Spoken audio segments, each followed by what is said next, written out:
Witam Państwa serdecznie. Żeby wydrukować rysunek w skali z poziomu środowiska 2D, w pierwszej kolejności, w zależności od potrzeb, ustawiamy widok na całość projektu lub jedynie na jego część. Następnie w pasku narzędzi odnajdujemy ikonkę Druk albo z poziomu menu odnajdujemy Plik oraz Drukuj.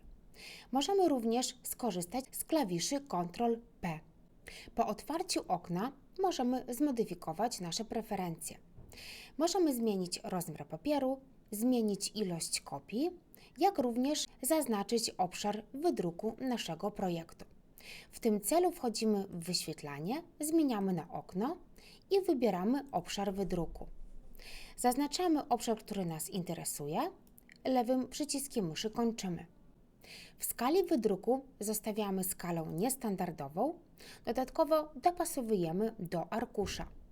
Cale zmieniamy w milimetry, gdyż pracujemy w milimetrach i dodatkowo jeszcze możemy wyśrodkować na stronie.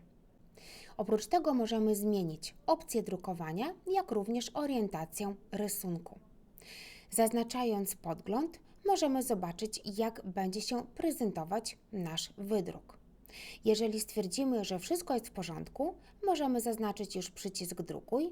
Jeżeli natomiast stwierdzimy, że jeszcze potrzebujemy zmian, zamykamy nasze okno i wracamy do pola edycji drukowania. Jeżeli zajdzie potrzeba wydrukowania naszego projektu w odpowiedniej skali, oznaczamy dopasowanie do arkusza, skalę zmieniamy na przykład na 1:20, rozmiar papieru zmienimy na A3, i ponownie wejdziemy w podgląd. Potwierdzamy kontynuację i widzimy, jak będzie się prezentować druk na arkuszu A3 w skali 1:20. Zamykamy po raz kolejny okno i przejdziemy jeszcze do cech dodatkowych. Ustawienia, właściwości niestandardowe i czekamy na okienko.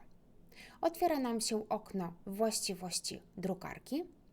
I z tego poziomu również możemy nanieść zmiany. Ułożenie oryginału możemy zmienić na przykład na poziomo, zmienić format oryginału, jak również format papieru. Możemy również zmodyfikować ilość kopii, typ wydruku, czyli na przykład na dwustronny oraz wybrać kolor.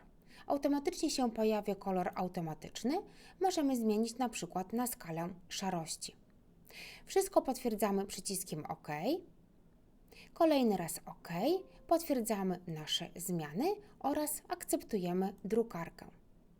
Jeżeli wszystkie zmiany nam już odpowiadają, klikamy na przycisk OK i drukujemy nasz plik. Dziękuję Państwu za uwagę.